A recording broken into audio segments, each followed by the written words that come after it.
virus yang merusak sistem kekebalan tubuh. Nah, bagaimana cara merusaknya? Yaitu dengan cara mengejar sel CD4 atau singkatan dari cluster diferensiasi 4. Nah, jadi semakin banyak sel CD4 yang dihancurkan, maka sistem kekebalan tubuh akan semakin melemah dan tubuh akan rentan terkena berbagai penyakit. Lalu apa sih sel CD4 itu? Ini ya sel CD4 ini. Jadi sel CD4 itu merupakan sel darah putih yang berperan penting dalam sistem imun. Nah, jadi fungsinya sel CD4 ini adalah yang pertama untuk membantu dan mengidentifikasikan dan menghancurkan infeksi termasuk virus, bakteri, dan jamur. Juga sel CD4 ini berfungsi untuk memberikan sinyal-sinyal pada sel-sel imun lainnya terkait adanya bahaya yang masuk ke dalam tubuh. Oke.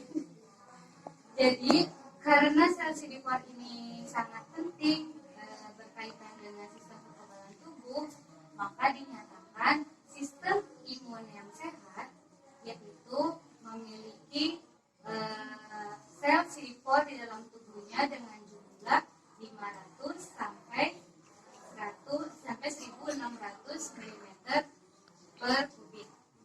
Nah, terus apa sih kaitannya sel CD4? Ya, sel CD4 dengan infeksi ini adalah virus HIV. Jadi bisa dilihat ya, ini gambarnya ilustrasinya seperti ini. Jadi ini tuh adalah sistem pertahanan tubuh, sedangkan ini merupakan virus yang menyerang sistem pertahanan tubuh. Jadi kronologinya seperti ini ya. Jadi HIV ini menyerang ketika masuk ke dalam tubuh, langsung mengejar sel CD4 ini. Kemudian virus ini berikatan dengan permukaan sel CD4 ini. Setelah berikatan, ini tuh masuk ke dalam sel CD4 ini. Nah, setelah masuk, maka virus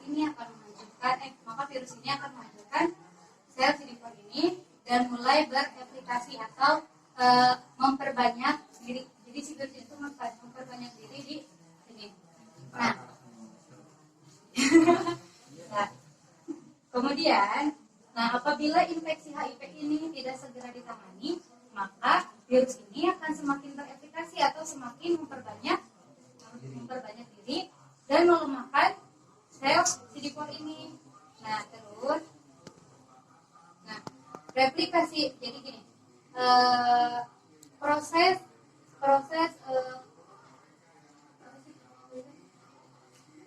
ini memperbanyak diri ini. Proses memperbanyak diri dan proses penurunan. Jadi ini semakin banyak, ini semakin menurun kalau kita tidak segera ditangani oleh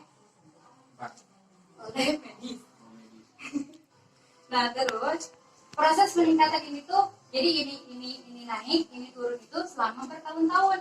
Jadi bisa dibilang virus HIV itu kalau misalkan masuk ke dalam tubuh tidak langsung menimbulkan gejala. Jadi masih lama, jadi bertahun-tahun prosesnya itu, proses pengembangan virus di dalam tubuh itu masih lama gitu ya, bertahun-tahun. Nah, selama bertahun-tahun itu kalau misalkan kita tidak segera mengobati, tidak segera mendapatkan penanganan dari medis, maka virus HIV ini akan memasuki fase AIDS. Nah, gitu ya. Nah, biasanya pasien yang terkena HIV dikatakan memasuki fase AIDS itu saat sel CD4 ini kurang dari 200 mm per kubik. Jadi kan tadi mah sehatnya itu memiliki 500 sampai 1600. Nah, kalau di bawah 200, maka pasien itu dinyatakan fase AIDS. Lalu apa sih AIDS itu? Apa AIDS itu? Tadi kan virusnya itu adalah HIV. Jadi virus HIV adalah penyebab dari AIDS. Jadi AIDS itu adalah, ya. Jadi AIDS itu merupakan stadium akhir dari virus HIV. Jadi kalau virus HIV tidak segera ditangani, maka tubuh itu akan mengalami fase AIDS. Nah, biasanya di fase AIDS ini itu tubuh kita tuh sudah melemah,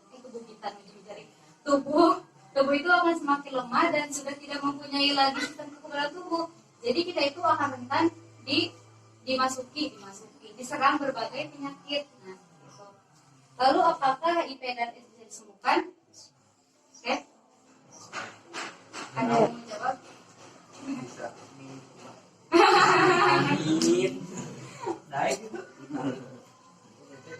Gini ya, saya juga tidak berani untuk mengatakan tidak bisa disembuhkan atau bisa disembuhkan, karena pada faktanya saya pernah membaca ada yang pernah sembuh total dari virus ini, penyakit HIV dan AIDS ini, tapi itu pun bukan dari Indonesia, dari barat gitu, dari negara lain.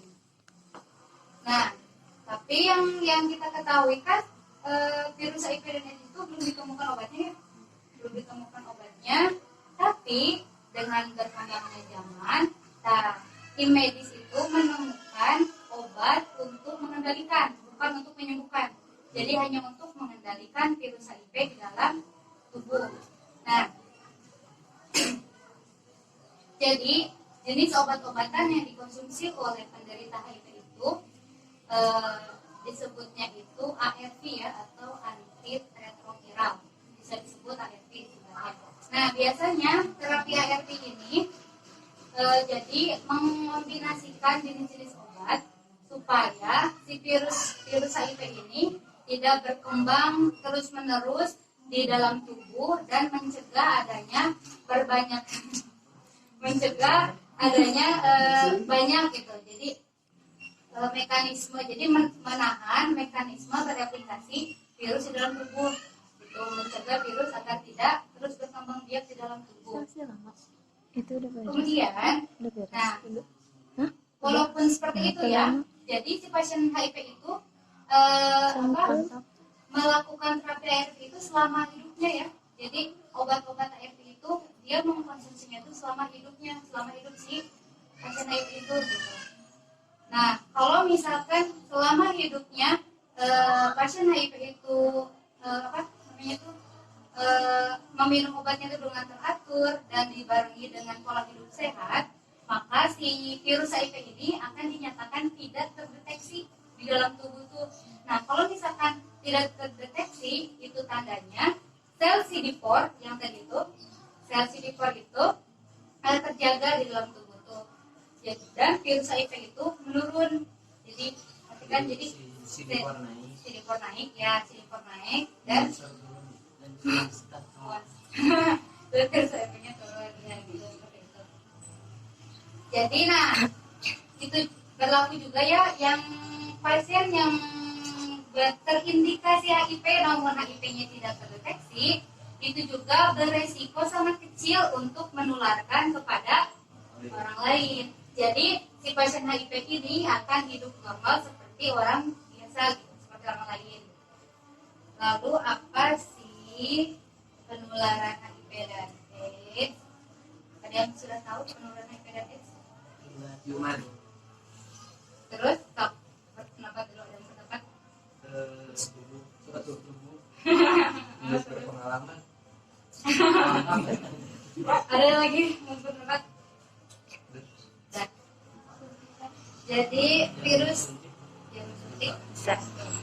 jadi ya virus HIV itu, penularan virus HIV itu dapat ditularkan melalui yang pertama, hubungan seksual yang tidak aman.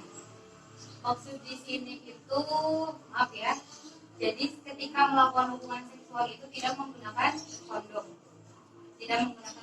Tapi ini bukan berarti saya menghalalkan untuk melakukan seksual yang penting menggunakan kondom ya, tidak. Ini mah saya berpendapat hubungan seksual tidak aman itu misalkan suami istri, yang satunya terkena HIV, terus suaminya enggak gitu tak. Pasti dong yang namanya suami istri akan melakukan hubungan suami istri. Nah, hubungan itu tidak menggunakan kondom. Nah itu ya maksudnya hubungan seksual tidak menentu. Yang kedua melalui transfusi darah. Tahu transfusi darah? Jadi donor darah, misalkan si A itu mengalami si A itu terkena HIV, terus dia itu ingin mendonorkan darah ke temannya. Nah nanti temannya itu terkena HIV juga karena dia mendapatkan darah dari si A. Terus yang ketiga dari alat suntik. Ya betul, dari alat suntik. Biasanya alat suntik itu bisa menularkan saat tidak disterilisasikan lagi. Jadi satu suntik untuk semua orang gitu. Kayak jarum suntik narkoba, biasanya narkoba atau biasanya seperti itu. Terus selanjutnya itu dari ibu hamil. Jadi gini, ibu hamil, ibu itu teh ibu itu teh virus terkena virus ibu itu, terus dia tuh hamil. Nah si anaknya itu bisa berisiko terkena HIV juga. Pernah ya ada cerita, jadi ceritanya tuh suami istri, si istrinya tuh pas terkena virus itu dia tuh kaget, si istri tuh.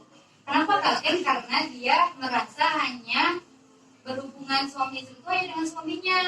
Ternyata suaminya yang melakukan. Jadi suaminya itu kalau nggak salah ya seorang TNI. Nah, jadi waktu bertugas dia melakukan itu, kemudian pas pulang dia melakukan dari istrinya, akhirnya istrinya terkena HIV dan anak yang sedang dikandungnya itu pas lahir juga terkena virus HIV. Nah terus kan si ibu itu punya anak dua, yang satu sudah besar dia mah sehat, yang satu lagi HIV. Nah si ibu itu memberikan edukasi kepada anaknya yang pertama, kalau misalkan adiknya sakit tertusuk gitu, jadi keluar darah, jangan disentuh, jangan diobati sama sikap itu, cukup kasih kapas yang udah pakai alkohol, jadi dikasih aja kapasnya gitu ke adiknya digituin. Jadi emang dari darah itu benar-benar resikonya tinggi gitu untuk tertular. Terus kemudian pencegahan HIV dan AIDS. Ada yang berpendapat? Pencegahan ya dengan jajan.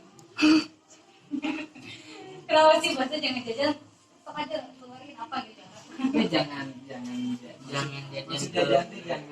gelap ya. Jangan jajan pete micet. Nah, Apa itu? jangan via micet, jangan jajan via micet. Tahu micet ya? Jangan tahu ya. Ya. Oke ya, jadi pencegahan HIV dan AIDS itu saya membaginya menjadi 5. A, B, C, D. A, B, C, D, E. A. Anda jauhi seks. Maksudnya jauhi seks di sini itu jauhi seks bebas. Jadi kita hanya boleh melakukan seks dengan pasangan halal kita, ya. Kita, aku lah, Kamu. Terus yang kedua itu bersikap saling setia. Nah, itu ya, bersikap saling setia. Jadi kita harus setia sama satu pasangan kita. Terus ada pertanyaan, gimana nih kalau misalkan yang poligami, apakah itu berisiko tertular atau enggak?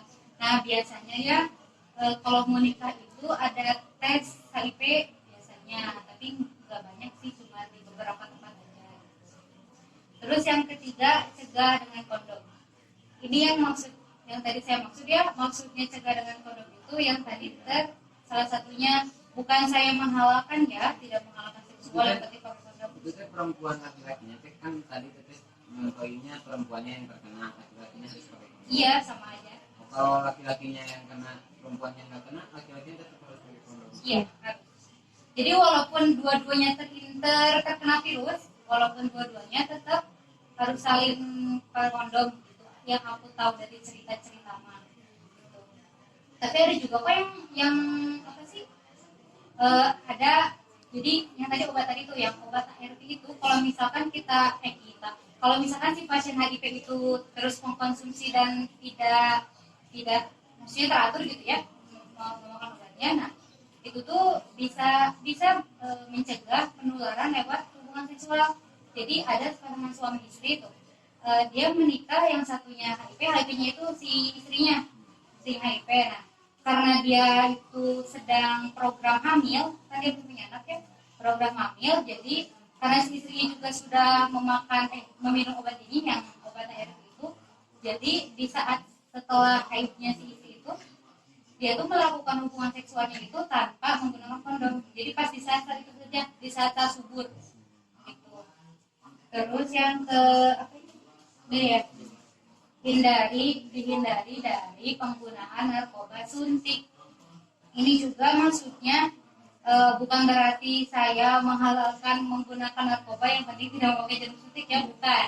Maksudnya ini mah penularan HIV dan AIDS itu dari jarum suntik narkoba atau jarum suntik yang tidak disterilisasikan. Nah, terus yang E-nya yaitu edukasi. Ajari pasangan kita dan teman-teman kita tentang bahayanya HIV dan AIDS.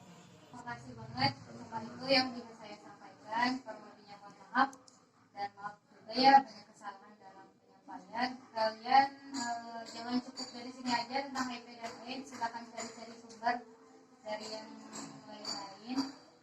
Sekian dari saya. Wassalamualaikum warahmatullahi wabarakatuh. Waalaikumsalam.